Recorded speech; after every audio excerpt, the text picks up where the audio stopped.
part of the Press Play Podcast Network. Look up in the sky, it's a bird, it's a plane, This is Jason J. Lewis, the voice of Superman on Justice League Action. This is Mark Wade, writer of Superman Birthright. You're listening to the Krypton Report.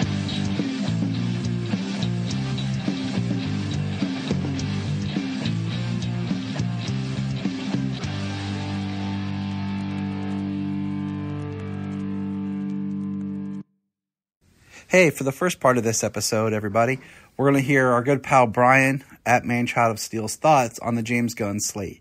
He recorded this when it happened. He didn't get to make our live show. So check out Brian's thoughts and then we'll continue. So my thoughts about the DC lineup launched by James Gunn today. I'll start with what I'm excited about. I'm excited for the Lantern Show. Very excited for the Lantern Show. I am a huge Green Lantern fan, and I want it bad. But I am a little intrigued that they're going to go with Hal Jordan and John Stewart here. And the picture he decided to show was, looks like of Earth 1 versions. Now, I didn't read Earth 1 Green Lantern. I heard a little bit about it. So I don't know how that's going to go. I would have liked more of a Jeff Johns Green Lantern Corps Recharge type thing, or Tales of Green Lantern Corps. I'm really intrigued how it's going to go. I want to see who's going to play Hal Jordan. My hope is Bradley Cooper. I think that he would fit very good. Also, John Hamm would fit good. I am intrigued to see where that's going to go. I am very excited for Booster Gold.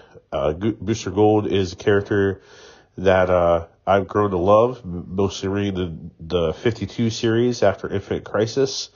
I think there's a lot of potential with Booster Gold for someone that's, from the future, just trying to be a hero, kind of uses social media. There's a lot of things that you can do with Booster Gold, so I am intrigued in that. The Waller Show, very excited for that. Viola Davis is freaking amazing. That's going to open up a whole big can of worms for Suicide Squad capabilities, and I think it's definitely needed. Creature Commandos. It looks like Frankenstein's part of that cast, and Weasel, and like a Bride of Frankenstein. I like monsters. I like creatures, so I'm intrigued. One thing that got me really excited the most is that he said that whoever voices them in the show will play them in live action. That's genius. That's what always should have happened. So I like where that's going. I went absolutely apeshit for the announcement of Swamp Thing with the dark orange as a Swamp Thing. I effing love Swamp Thing, as Tyler and James can tell you. Love Swamp Thing, especially Scott Snyder's run, Alan Moore. I grew up watching the animated series, the original show on USA, Wes Craven's version. Let's not talk about the Return of Swamp Thing, but I love Swamp Thing. So excited for that. I am not a huge fan of Supergirl. I never really have been. I've been more of a fan of Power Girl. But Supergirl is growing on me a little bit as I read. I've been doing a chronological read of DC Comics since 2018, starting from the very beginning with Action Comics #1, and now I'm right on Batman Rest in Peace, about to enter Final Crisis. So reading Teen Titans and Kara's story and how she's really alone and stuff, I like that aspect because I like that aspect of Power Girl. So I'm intrigued to see this new version of Supergirl and where it could go. I'm very interested, because I'm a huge Batman fan, into the Brave and the Bold or the introduction of the DCU Batman again. Freaking stupid. But anyway, it's based on Grant Morrison's comics, which I'm reading right now. Again, love Grant Morrison. I think Grant Morrison's probably the best Batman writer. And they're adding Damian here. My only worry here is, where's Dick? Where's Jason? Like, if we're going to start Batman in the DCU, and I know this is just a part of the story and part of the lineup, but I don't think you can start with Damian. You have to build up to Damian. So that has me somewhat concerned because I love Nightwing.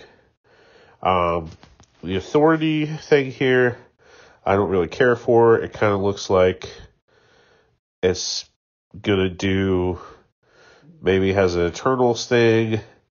I have no freaking clue. But James does very well with obscure characters that we don't know about it and makes them A-listers. I mean, look at the Guardians. So we'll see there.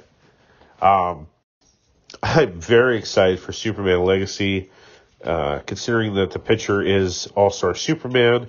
You know, this could be a retrospective thing of Superman's whole career and could give us the Superman we want. I know that Tyler and James really, really love Man of Steel. I thought that Henry Cavill was a great choice for Superman. I thought he looked like Superman. But the overall tone of what Zack did in Man of Steel, I wasn't overly crazy about. I thought a lot of mistakes were made with Batman vs. Superman in terms of showing Doomsday right away. We didn't have enough time with Superman. They didn't really care if he died. But all in all, my whole feelings about that are the fact that Zack didn't get to finish his story. So, because he never got to finish his story, you know, I really can't, and I don't think anybody can give a full opinion of what Zack's vision was for Zack Superman. But I want to see brighter colors. I want to see a brighter Superman. Zack Superman was a little too dark for me. Yeah. I'm excited for that. And that we have a date. So really, really excited for that. And the fact that chapter 1 of this whole thing is going to be called Gods and Monsters. I mean, what a great title there. Could tap into supernatural, you know, how DC characters are like gods. Could even bring Zack Snyder back. Who knows? No, that probably won't happen. But the fact that Flash is going to reboot everything, we always predicted that. But I'm very more intrigued for Aquaman because they're not moving Aquaman up before Flash. I mean, Aquaman 2. They are going right to Shazam and then going into Flash and Flash reboots everything and then they're going into Aquaman. So it makes me wonder, because Ben Affleck's Batman is in Aquaman 2. So now I'm wondering if Ben Affleck is our DCU Batman. But why get rid of Henry? But if you're going to do a DCU Batman and then bring in Damian, that older Batman would make sense. So does Dick and Jason already exist? Are they going to... so many questions about that. That's my main question right now. All right, I got to get back to work, guys. That's my 2 cents, or 8 minutes, 9 minutes of 2 cents. Love you guys, and thank you for listening. And back to you with sports.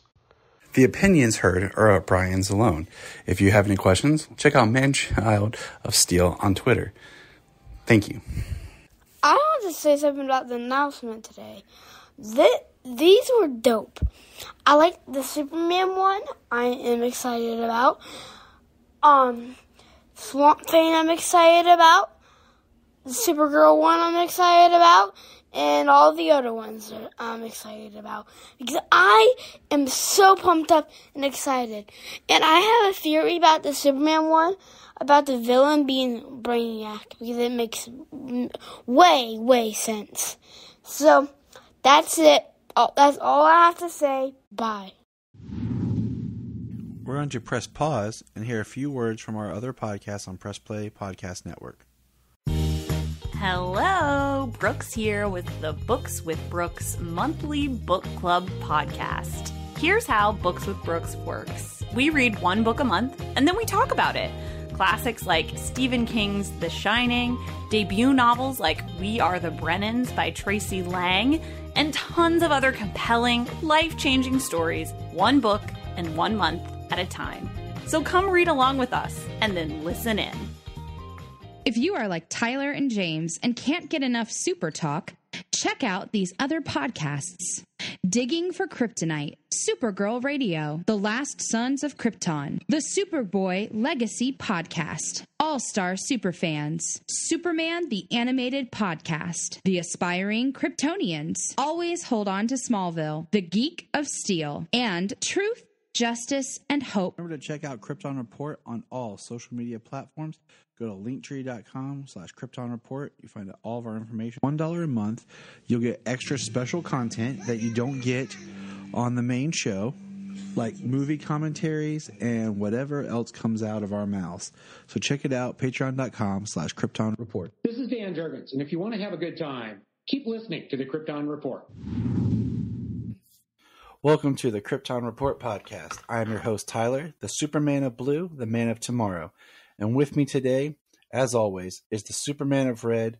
You know him, ladies. You love him, guys. He's your best pal, Mr. James Cole, the Man of Steel himself. What's up, Red Superman? What's up, buddy? And with us today is also a special guest. Ghost. Mr. Superboy Solomon. What's up, bro? What's up, everybody? This is Superman in Black. And I can't wait to do this with you.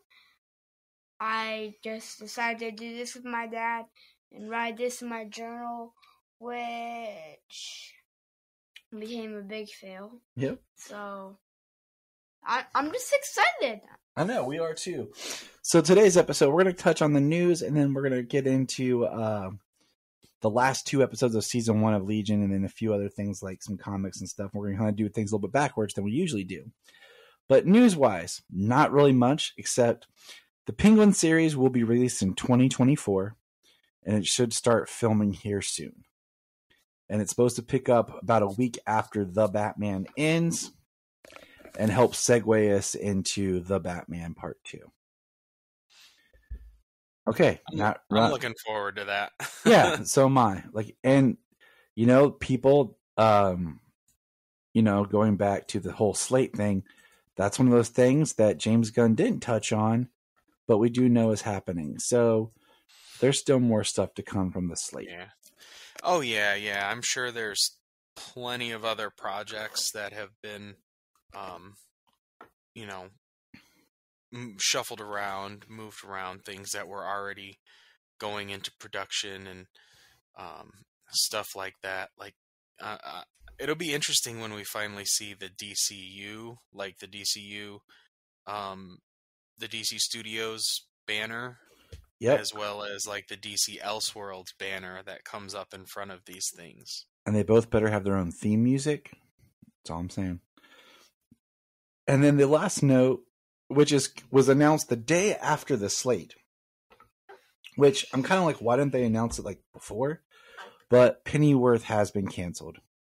After 3 seasons of The Origin of Batman's Butler, it has been canceled. And there's a good chunk of Pennyworth I like, but the season 3 was really good.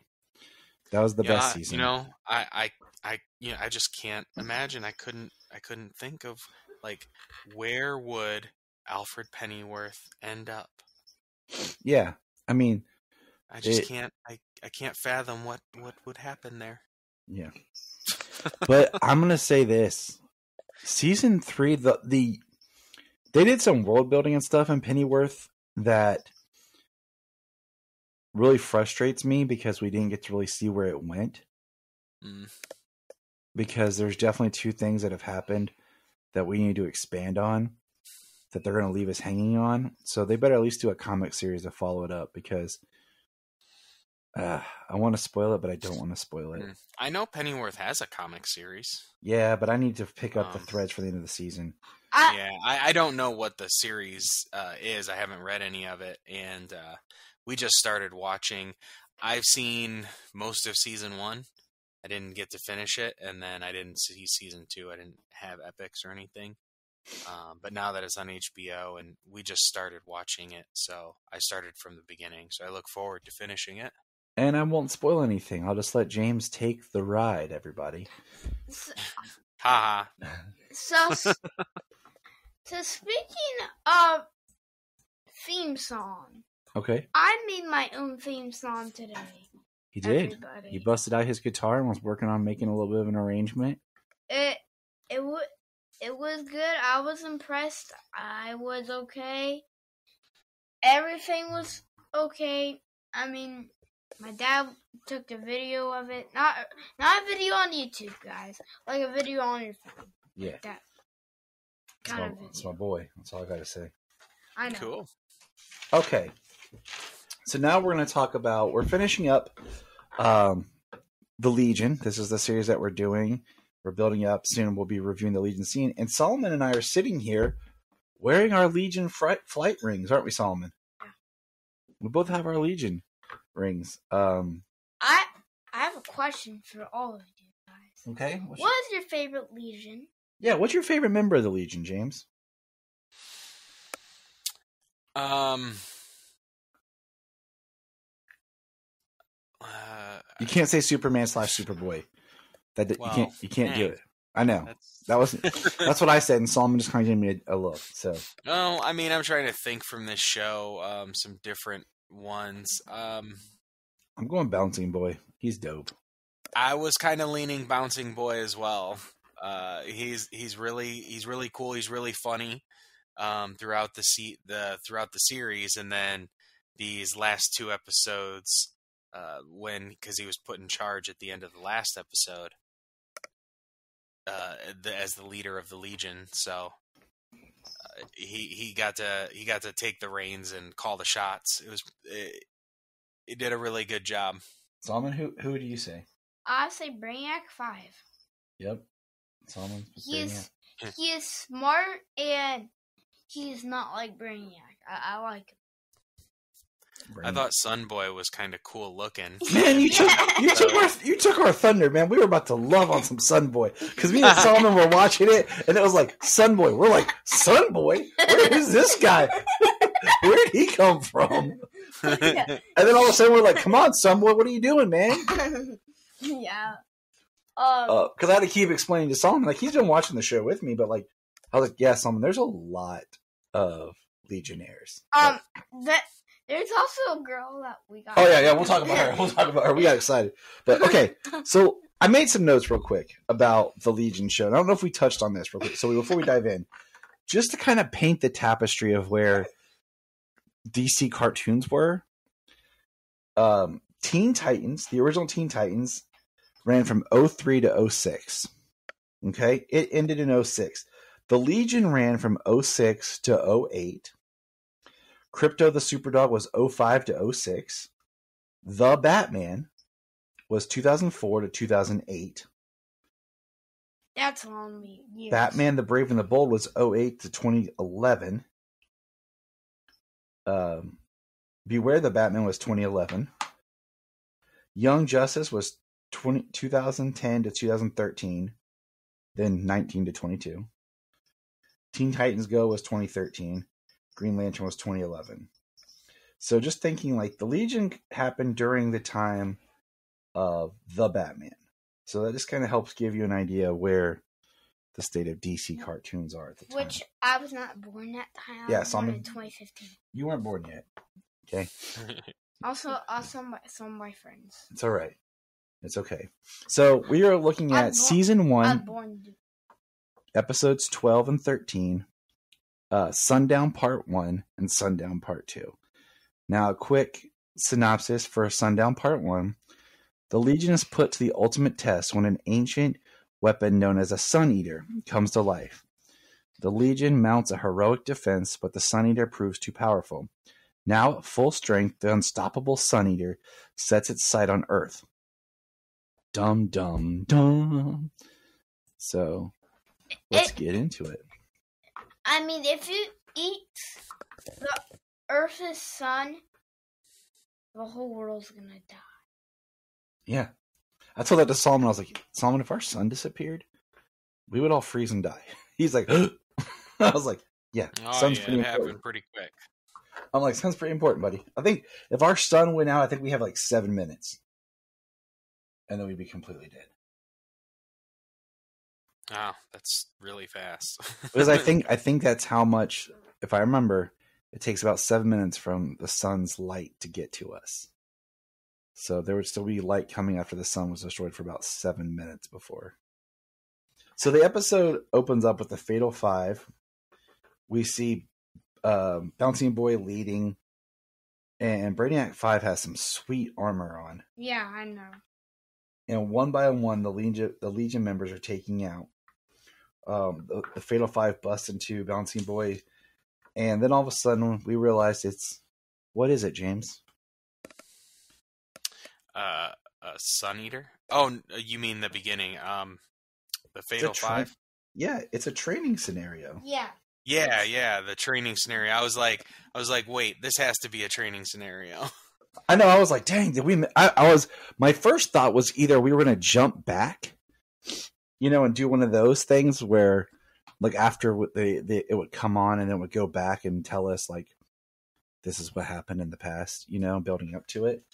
But we have this big fallout with Bouncing Boy, and he's basically feeling like he's not able to lead. And then what do you call it? There's a line drop that I caught that said mentioned the last crisis. Then later they referenced the Great Crisis.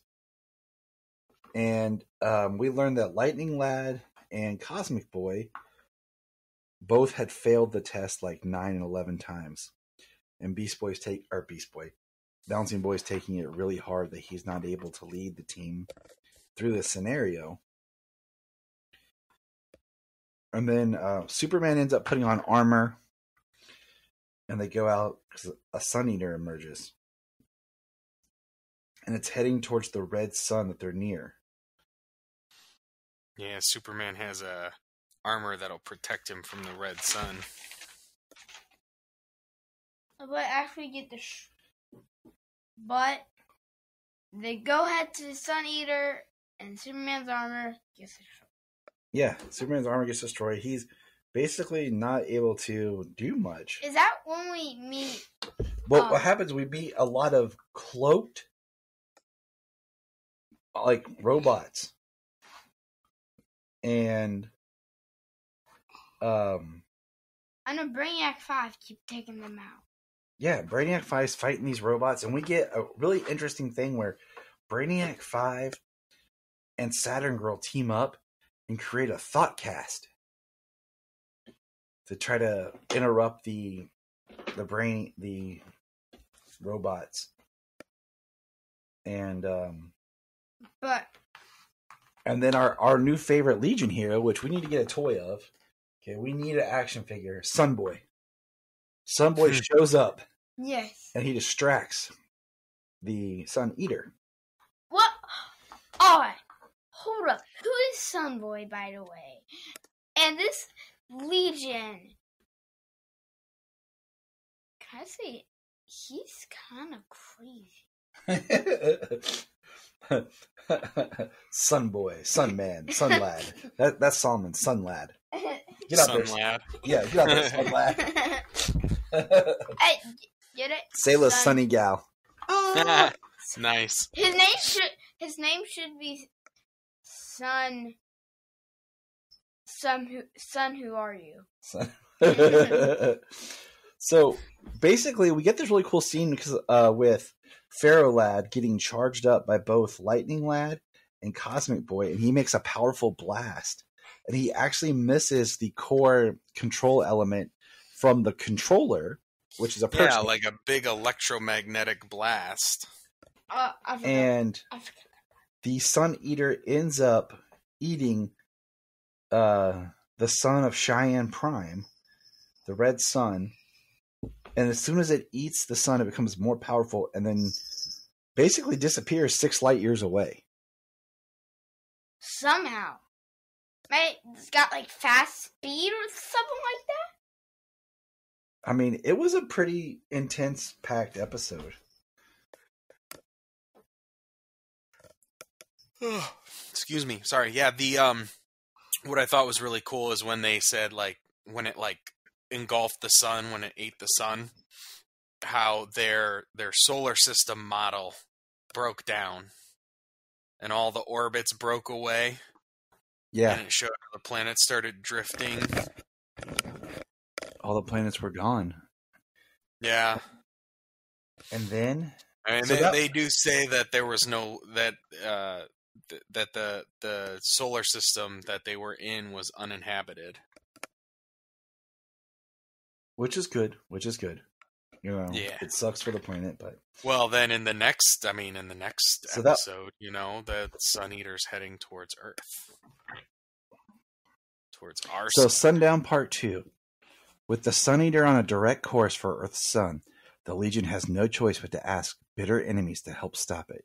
Superman, meanwhile, has his toughest battle yet when he discovers the stealthy alien controlling the sinister machine.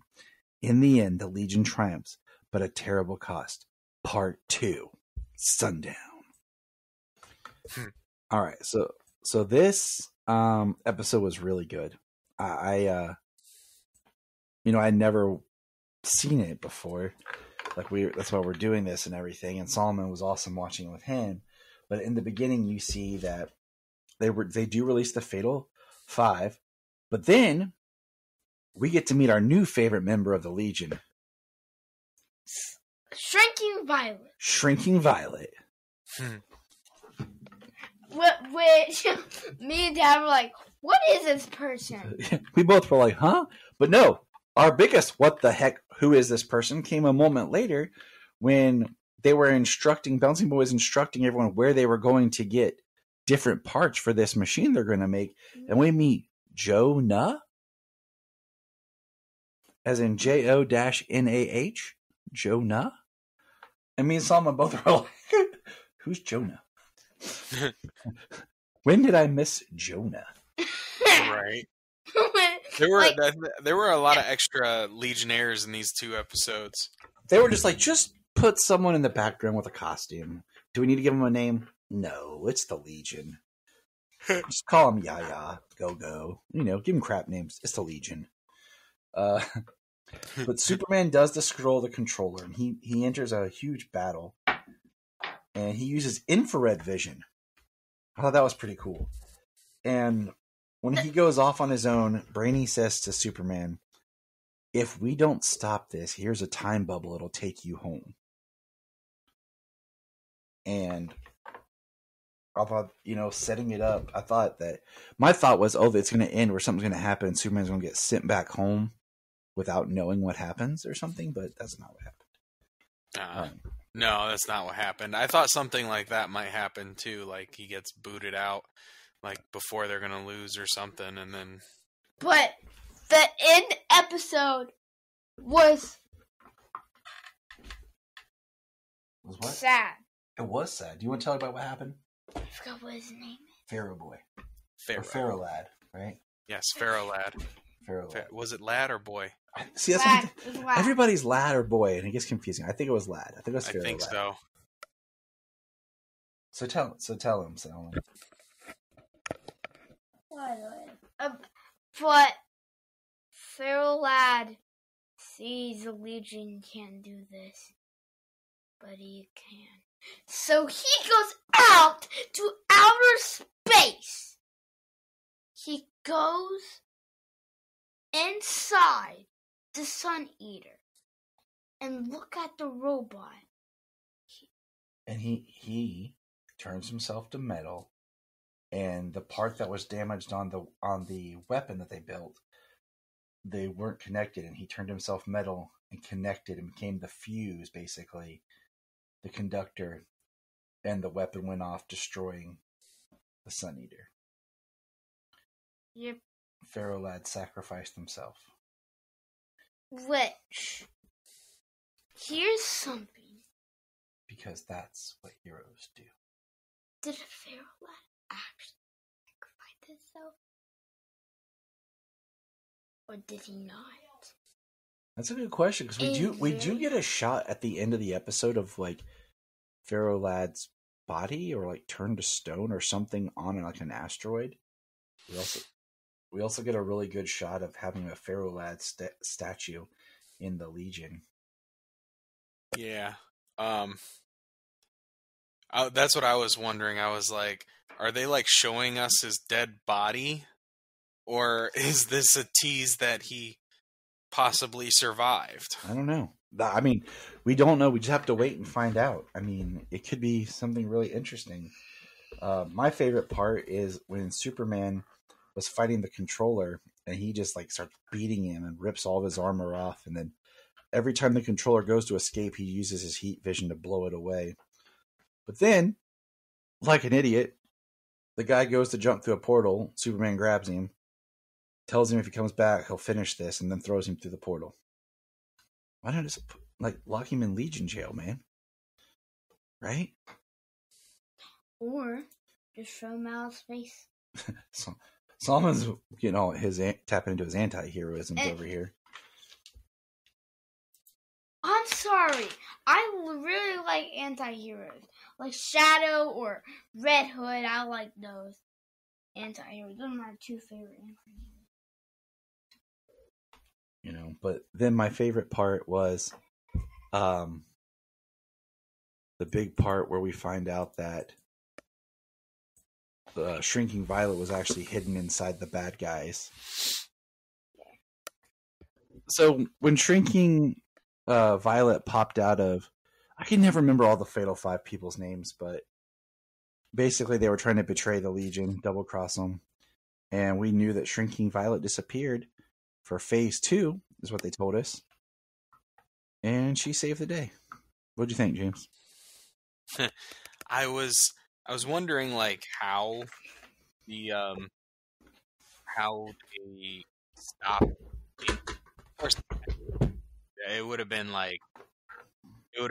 naive of it to be like, yeah, no, the Fatal Five double cross. We didn't see that. So, I was glad to see that like Mountain Boy was prepared for that, and he had Shrinking Violet take down the Emerald Empress from inside her eyeball. That was awesome. Yeah.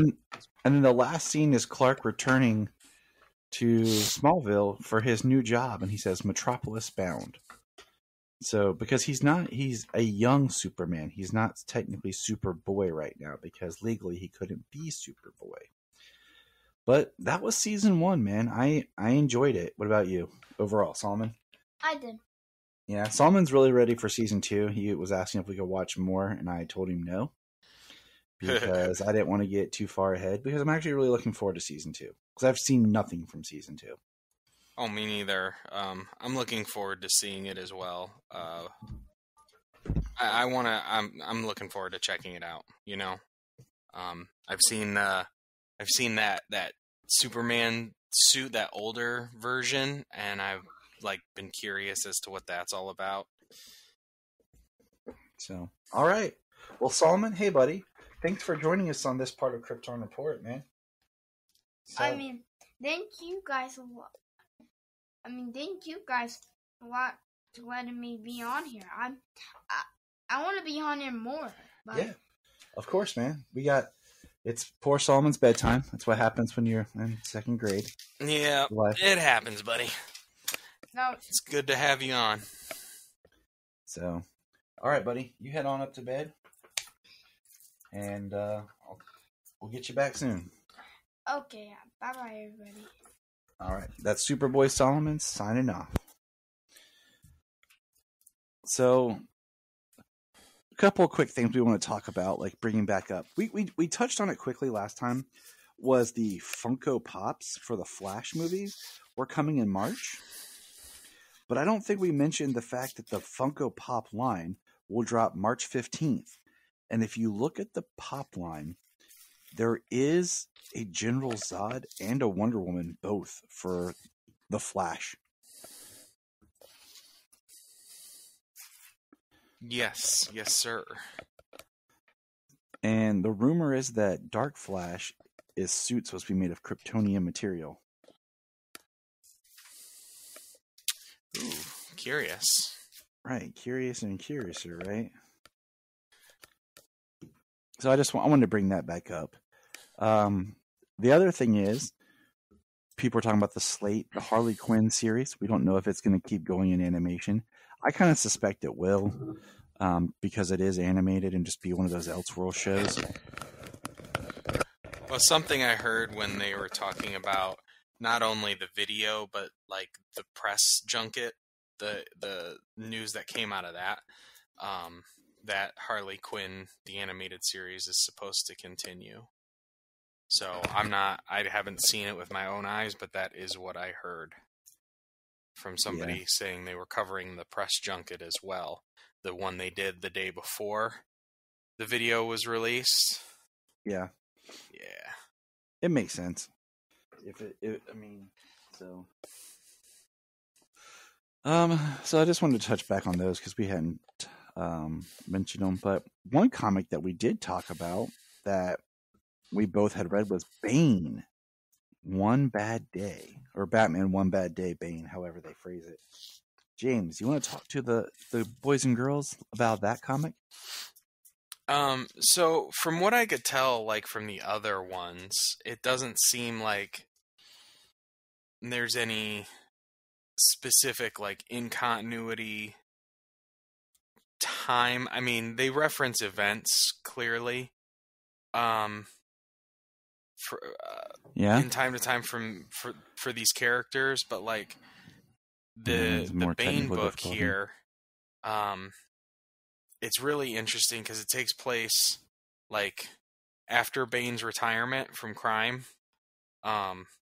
He's all right from the top. So the really interesting thing about this is Bane is retired. He's working as a Mexican wrestler, but he's living off of he's the champ. He's living off of the day he broke the bat. Yep. Like that's the act that's going on, is like he breaks his back and everybody's cheering Bane, and they go in the back and you see that it was a wrestling gag, that the guy is fine. He's up and walking around, and like they offer Bane, they pay Bane money, they offer him women, but he goes back to his big mansion and all his pictures, and the mysterious Bane breaks the Batman. Giant blown up Gotham Gazette headline hung above his fireplace. Yep. Somebody comes to his house, sneaks into his house, and brings Venom with him. He's very upset about this. Venom shouldn't exist. Him and Batman were supposed to have hunted down and destroyed all of the Venom supply. And I think it's interesting just the way the story played out, where him and Batman work together. They still meet up later together, and Bane has the opportunity to take Venom, and he doesn't. Like, he's clean and he's done with it. And we find out that the guy that brought him there was a setup by the original Doctor who created Venom in the first place. Yeah. Well, the real interesting thing about them working together is this is post Bane killing Alfred. Yeah, that was kind of my thought. Like, where does this fall? Because some of these books feel like they're continuity and some of them don't. So, this one definitely seems like it takes place almost in a bit of a further future. If Bane's kind of retired, clean off of Venom, and after he's killed, because he killed Alfred and then he's supposed to be dead. But I think there's a book in the Task Force Z, the zombie book, with the Lazarus resin, that you find out that Bane isn't dead. Yep. So I enjoyed. Back I have in not a continuity book yet. I have not enjoyed any of these books, the One Bad Day books. I thought this was really cool because, I mean, like this Grudge, that's a crazy character where his touch infects you with venom. But Bane's bad day is the day he broke the bat. Like, he can't get past, it's the greatest thing he's ever done, and he can't get past that. He can't get by that, you know? Mm-hmm. And he's trying to do something more. He's trying to do something more, at least. I mean, he sounds more taking an anti-turn here, but that may not be the case. Who knows? But he burns the Bane breaks the Batman article, the headline. He burns it in the fireplace and drives off. So, I mean, it's kind of cool, you know. It's the first time seeing Bane post him supposedly not being dead. Well, supposed to be being dead and then is not. So he hasn't shown up in a continuity book, and I thought this was a good story. I thought it was really well written, and the art was really good as well. I 100% agree. But that will lead us to today's big comic book, which is Action 1051. Yes, sir. So, James, do you have your Action 1051 handy? I do, right here. I love this cover. I love the cover, too. I will say I'm not 100% sold on John's new suit. But it just kind of feels like it came out of nowhere. But it is, I do like it. Now let me ask you this, though. With this whole family, so on the cover we have the twins, Superman, Supergirl, Connor, John, Natasha Irons, and Kong Keenan. Do you think Superman should like retain the like white hair in his temples, kind of like how he was in The Authority? Make him look a little older, since not too old, but like older, since he's working with such a large group. Right. I mean, this image is very youthful, even for Superman. But I do think that if he did have it,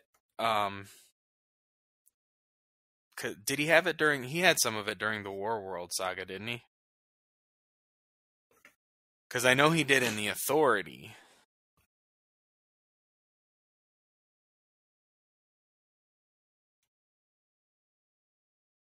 He had some until he like got back, and now it's like gone. Oh, until he got charged up again. Yep. Well, because now he's like even more powerful. But like I was saying, like, you know, I think one thing we need to establish here is John Kent needs his own moniker, or Connor needs his own moniker. They can't both exist as Superboy, okay? And John Kent can't exist as Superman, like, also. That just doesn't work for me. And we'll get to Kong Keenan in a minute, because New Superman, or the Superman of China, is a really, really long name. Now, is Kara going by Supergirl or Superwoman right now?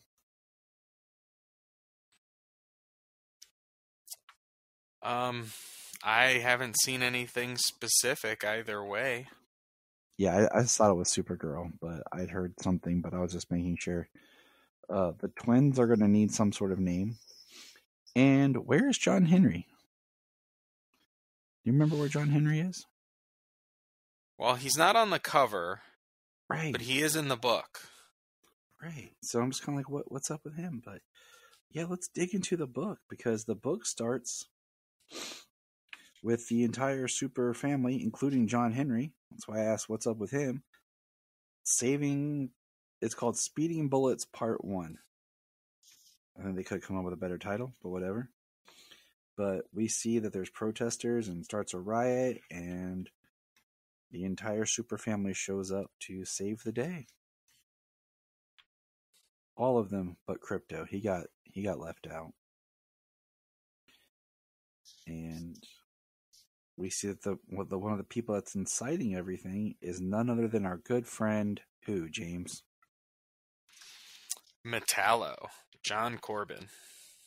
Yeah.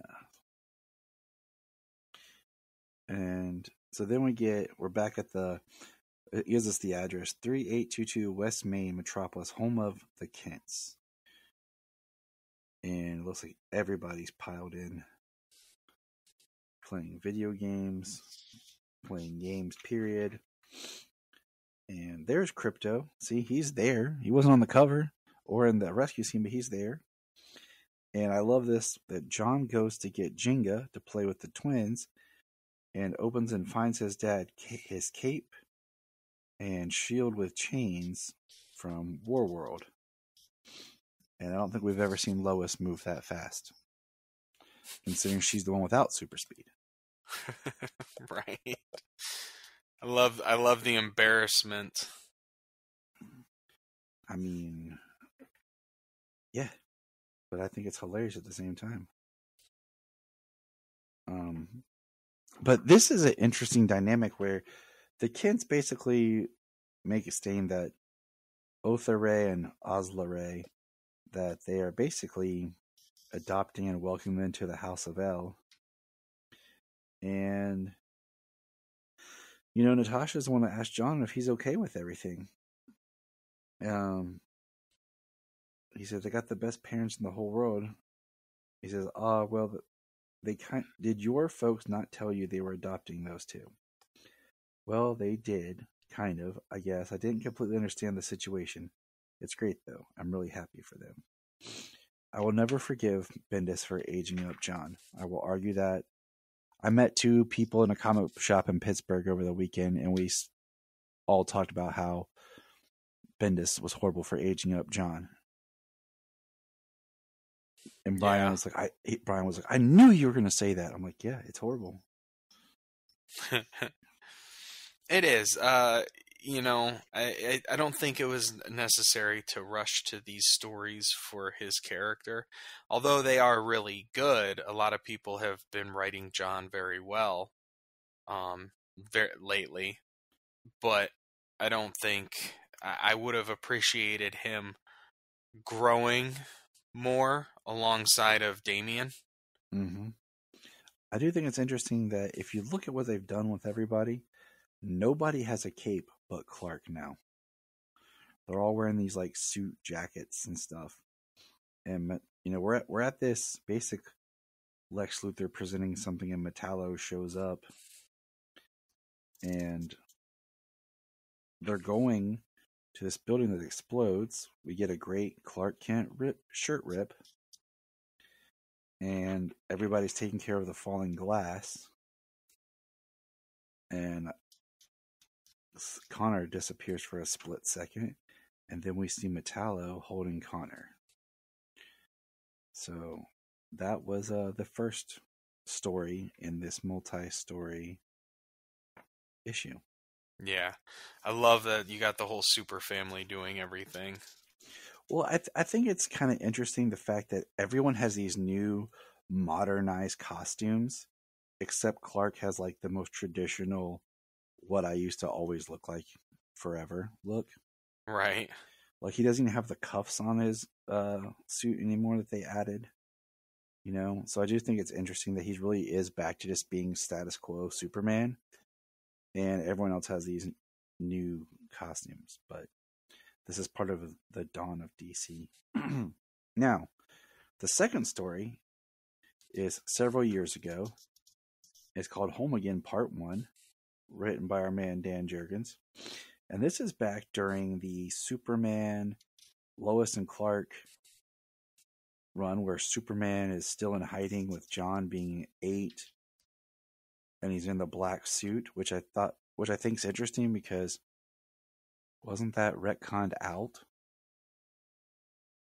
Like, didn't Tom Taylor kind of retcon that out when he did the whole Birth of John Kent thing, being born in the fortress with Superman looking normal and everything? So that this wouldn't have taken place like this, because this is when they were in hiding. Yeah, I mean, I suppose. Yep. This is where everything gets muddy and complicated.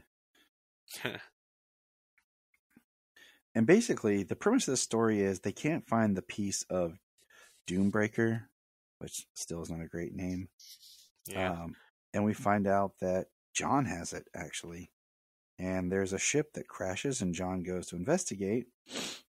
And a lady gets out of it and says, "I certainly can, cutie. Care to take me to your king?" And it says, "Next issue, when death comes calling." Yeah. You know, I kind of think part of the thing with the Infinite Frontier and like the difference in the multiverse and the hyper time and divergent timelines and things like that is you can tell a story like this and just add more time to just that section of storytelling. You know what I mean? Which is great, but it's also confusing when the story you're telling isn't part of the main story. It can't connect back because it never existed, like. And I started talking with you guys the other day was like, it's really confusing that we have this Infinite Frontier, but then we have the Omniverse, but then we try to put back the regular multiverse from Dark Crisis on Infinite Earths. It's getting really complicated, and it feels like there's a crisis every year to every other year. They're no more spread out where you can actually follow the storylines. Right. It's getting harder and harder to kind of stay up on stuff and trying to explain it just like we just are sitting here doing now. But then we have another story in the issue, and that is Power Girl in Head Like a Hole Part 1. Now, which this was interesting because this story takes place post Lazarus Planet, Assault on Krypton. Yeah, which was a weird book, but which I haven't read yet. It hasn't come out on Ultra. I actually suspect the first issue or 2 or something of Lazarus Planet to drop maybe even tomorrow as we speak. Maybe. If not next week. I think tomorrow is actually a 30-day release window for the first issues. Huh. Has it been 30 days already? Maybe. Yeah, it's February now. That began in January. I just think that Power Girl's story Which is why I love DC Ultra. Yes. Power Girl's story is just interesting, and like, why are they going to bring her into the fold? Because even her suit in this, she kind of has the jacket and new look like the other Super Family members do. Right. And they talk about her expanding powers, her having some psychic powers and everything, which will differentiate her from other Kryptonian characters. And I thought it was hilarious because, me and you know some ample women. Yes. And this is a real problem. But she says, listen, don't underestimate the ventilation. You should try a keyhole in your costume sometime. She said, I'll take that under advisement. Actually, that's a lie. No, I won't. I'm good, thanks. Just, whatever, say hi to your boob sweat for me. I just laughed, and I had to share the joke, and it was pretty funny as well. It got a good chuckle. As it should. Yeah, I just assume me and you have heard the same conversation. Oh yes. You know, not exactly about a boob window or a keyhole as she called it, but I'm not sure which is more disturbing of a phrase. The keyhole makes me wonder about a lot of different things. It's a family show, Tyler. I know, that's why I'm not saying anything.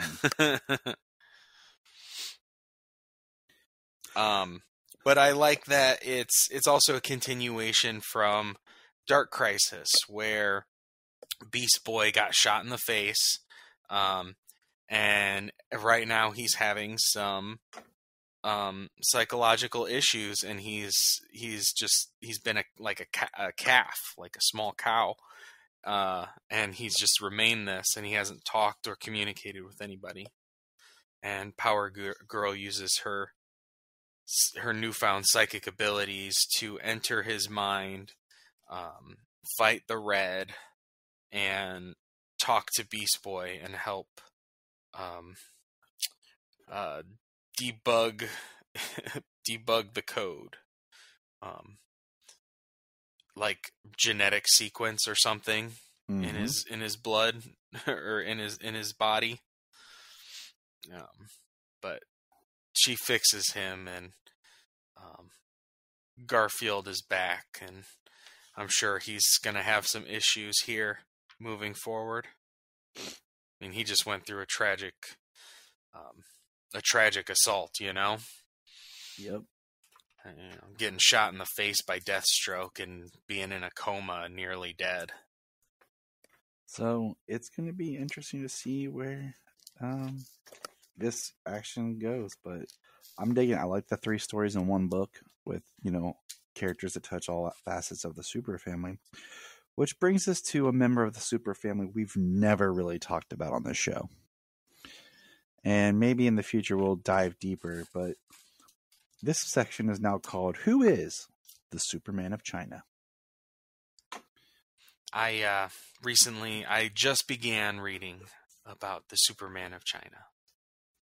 I read it, I want to say back in 2017 or 2018. I just remember was getting interested, and I knew of it when it came out, but I was not on it. Trades from, it was part of the Rebirth. And so on March, on March 26, 2016, it was announced there would be a comic book series featuring a Chinese Superman who gains a portion of Superman's powers during DC Rebirth. The title was previously announced as The Super-Man, but was changed into New Superman once Yang came on board and pointed out that there is no Chinese word for the. The title initially shipped monthly. It became New Super-Man and the Justice League of China for issues 20 through 24. Kong Kenan is a superhero appearing in comic books published by DC and is known as the Superman of China. The character first appeared in New Superman #1, July of 2016, was created by Gene Luen Yang and Victor Bogdanovich. I think Gene Yang is an awesome writer, and I really enjoy when he does Superman things. The character bio of Kong Kenan is a 17-year-old high school student from Shanghai. When Kenan was young, his mother, Kwang, was killed in a plane accident. Due to her death, Kenan would only often bully Luo Lynx, the son of Luo, I apologize for these names, who owned the airline for his mother's death, and developed a strained relationship with his father, Kong Zongdong, an auto repair shop owner who joined a clandestine writers group that Kenan described as a conspiracy nuts shortly after his wife's death. One day, while beating up Lynx, the two are accosted by Blue Condor, an American-themed supervillain. Out of instinct, Kenan helps Lynx escape and stands up to Blue Condor, who mysteriously flees from him. Kenan's actions are captured on social media, turning him into a celebrity. Following an interview with reporter Lainey Lan, Kenan is approached by a mysterious woman named Dr. Omen of the Ministry of Self-Reliance. Because of his heroic actions, Kenan is chosen to be the new Superman of China. Kenan is taken to the ministry's headquarters. the Oriental Pearl Tower, where he is given superpowers by an unusual form of kryptonite infused with Superman's chi, which was embedded with the life force of the recently deceased New 52 Superman. All right, that's a lot to digest. And we're going to touch on it here in a moment after I get a little bit more history and stuff out here. Initially, Kong Kenan was a self-centered bully who cared only for himself and looked down on those he did not consider as important as he was. This was all changed after standing up to Blue Condor, receiving the powers of Superman. Kenan is brash, headstrong, and frequently rushes into situations without thinking. His core character is basically good, though he tends to make rash decisions based on his emotions. After the apparent death of his father, his attitude towards others changed and he became more focused. He has great respect towards Superman after meeting with him and receiving his advice and encouragement. Now, powers and ability. Originally a normal human, Kong Kenan gained Kryptonian powers after being infused with Superman's chi by platinum kryptonite. Initially, Kenan had little control over his powers and would occasionally fluctuate when he lost control.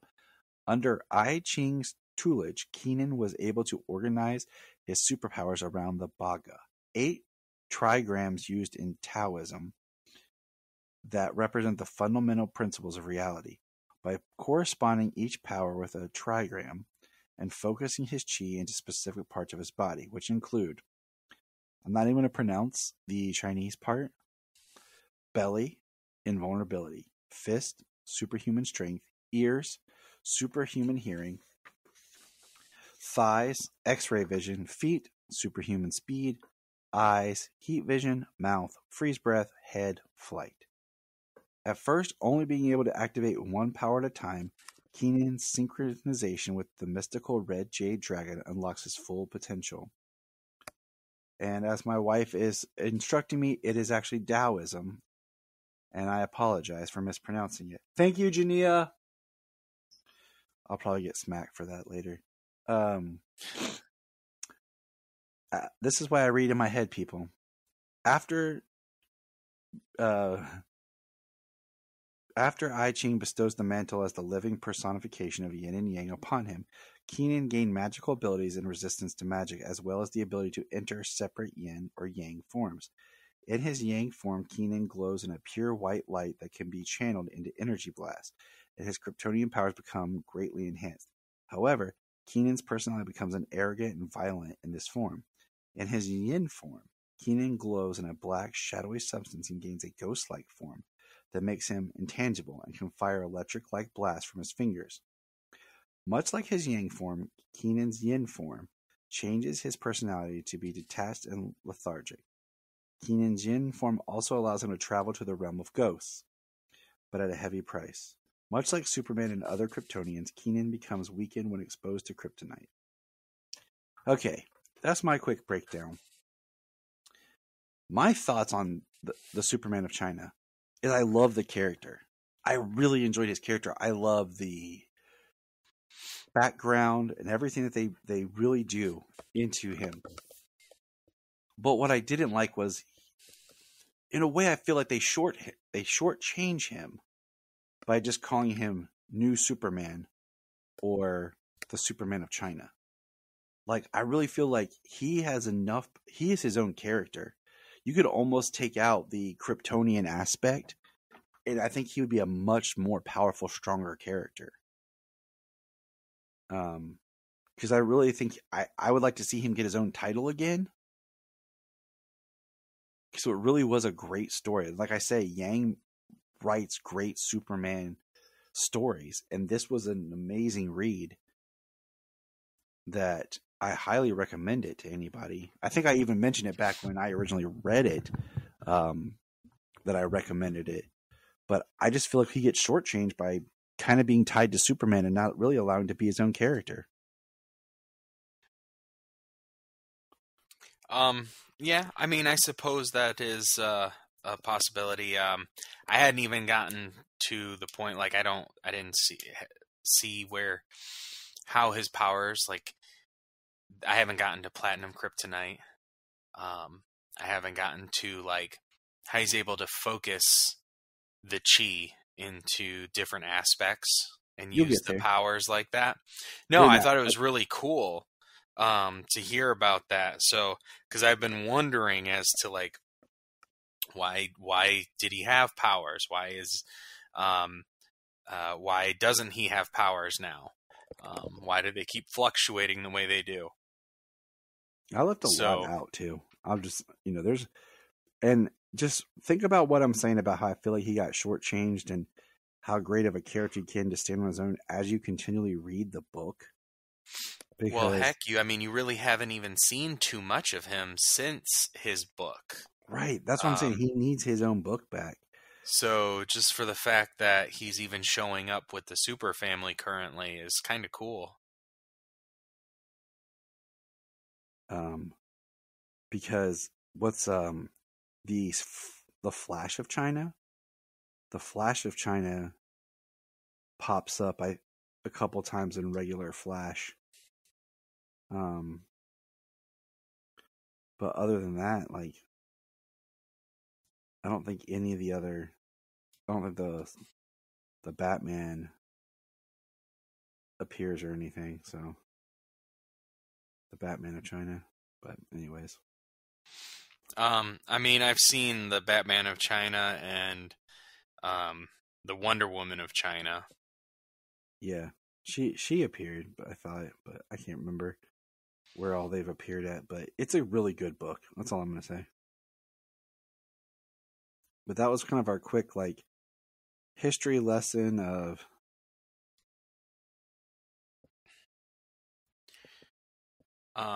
the character. So as we go into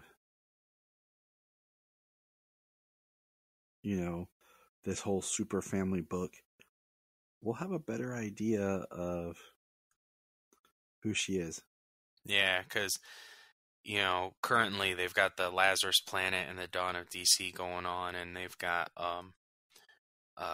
books coming out. So there's going to be Action Comics. There's going to be a new Superman book, and John's got his own book, Adventures of Superman, John Kent. And we're going to talk more about John here soon in his own book.